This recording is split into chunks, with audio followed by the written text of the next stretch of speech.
The Polar Express. I don't think this movie needs an introduction. It's a certified Christmas classic that everyone my age grew up watching. However, despite really being fond of it as a tiny Sly and Sonic fan, it really didn't come to my head when I thought of my favorite Christmas movies. Mostly because I was that type of kid who didn't pay any attention to the writing or plot of a movie. I used to only watch movies purely for the spectacle and exhilarating scenes. So it's no surprise the beauty and subtlety of the Polar Express never quite reached my incredibly dense head. And after not watching it for a few years, I only remembered it as a somewhat charming movie that could have had better pacing and more of a meaning. However, after rewatching it for the first time in years, surprise surprise, my toddler self was wrong. To be fair, this was at a time when Jurassic Park 3 was my favorite movie, so go easy on me. But yeah, I was not expecting to be so surprised by what I watched, which is funny because I grew up watching this movie a gazillion amount of times, but this was the first time I truly watched it for the sake of this review. But how good is it? Well, all I can say is there might be heavy spoilers in the video, so if you haven't watched this incredible Christmas movie yet, 1, you're clearly below the age of 8, and 2, what are you doing? Get a buddy or a willing family member and enjoy the crap out of this movie. But if you don't care or you've already seen it, which I'm sure most of you have, then let's get started.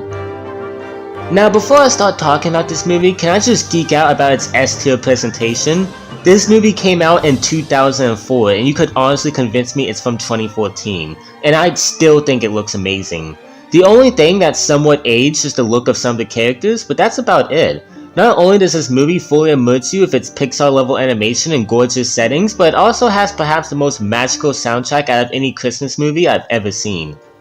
You know what? Probably out of any movie I've ever seen. Yeah, that's all I wanted to talk about. This movie looks amazing and it's way ahead of its time. But if there's anything Star Wars Episode 8 taught us, it's that the visuals mean nothing if the story is god-awful. So is the story of the Polar Express? You already know the answer. We follow a young boy on the night of Christmas Eve whose faith on whether Santa is real or not is starting to diminish. He then hears a loud rumbling outside and he hops out of his bed to investigate. He finds the conductor standing next to a huge train. The conductor bluntly tells him that this train will take him and other somewhat skeptical kids to the North Pole to see Santa. The boy is skeptical at first, but he changes his mind last second, and from that point on, the movie is one grand adventure to reach the North Pole, full of fun side characters, exciting scenes, mysteries, and fun songs here and there. Seriously, if you don't get hyped during the hot cocoa scene, you are not human. Oh, we got it! Hey, we got it! Say, we got it! Soon you got Chakala! Now, one thing that I found out about this movie that I never knew and still didn't pick up on during my latest rewatch is the fact that you never hear any of the characters' names throughout the movie.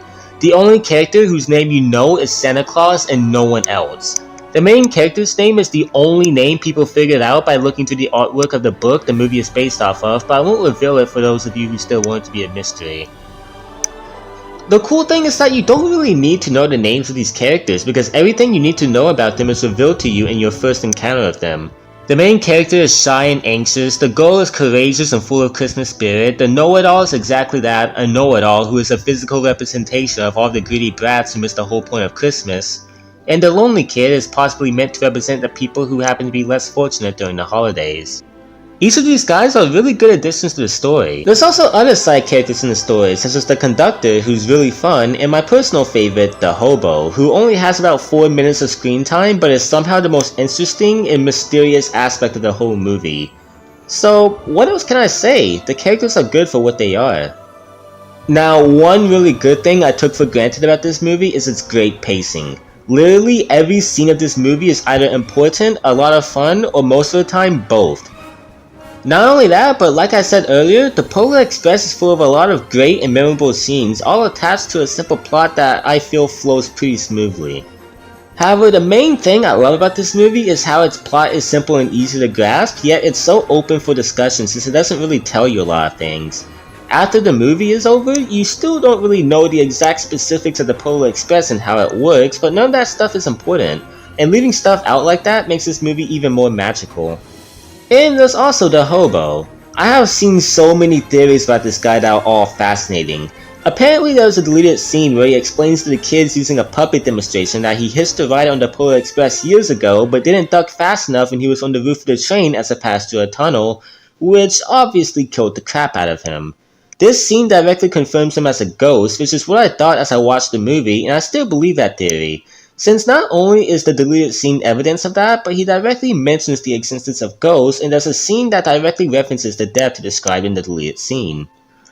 One of them proposed that he was Jack Frost, which sounds outlandish, but not only does he exhibit the same mischievous personality as Jack Frost, but he also has the will to turn into snow and does call himself the King of the North Pole, which is always in a constant winter. However, that's not even the craziest theory I've seen. Some people say the conductor is the adult version of the main character, since not only does he look the part, but the adult narrator of the boy has the same voice as the conductor. And plus, they're the only two characters that have had an interaction with the hobo. So, who knows, that could somehow be true.